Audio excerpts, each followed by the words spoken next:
This is real simple. We start with a 2x4 that's probably, I don't know, 3 feet long.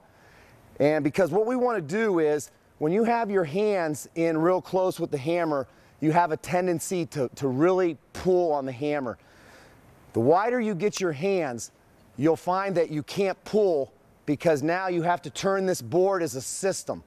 This drill was taught to me by Stuart Toger back in 1984 when I was training for my first Olympics, and it was used at great length by former American record holder Dave McKenzie. Now, most times you do this drill, you normally don't end up releasing the hammer. Okay?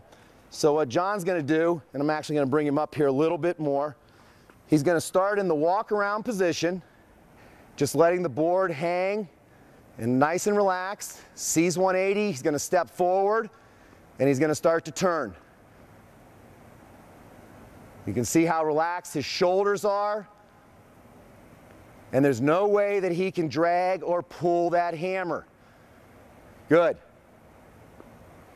Traditionally, when kids learn, they want to accelerate with the side that they're going to. So if a kid's turning, most times he's going to turn like this. So he's actually turning in ahead of the hammer or beating the hammer around. This is not something that we're looking to do. Again, we talked earlier about that apex and that triangle and pushing the ball. So what the board drill does is it makes the athletes relax, because a lot of times once they learn the fundamentals, then they start getting in the weight room and start getting a little stronger. Then they start to feel their oats a little bit, and they decide that they're going to pull on the hammer because it feels good.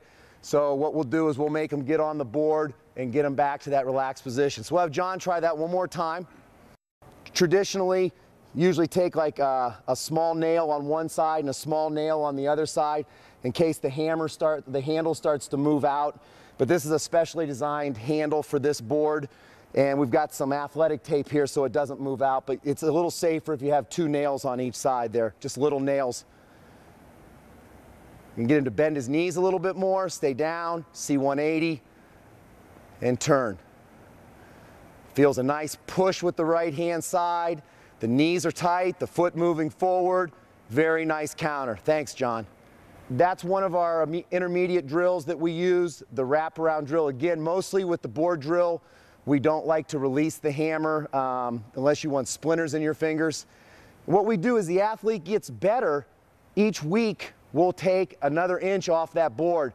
Eventually, we'll be down to our competitive season. We'll be doing our turns with a 1-foot board, and now that more simulates the action of the actual throw. So this is something that you can use in progression.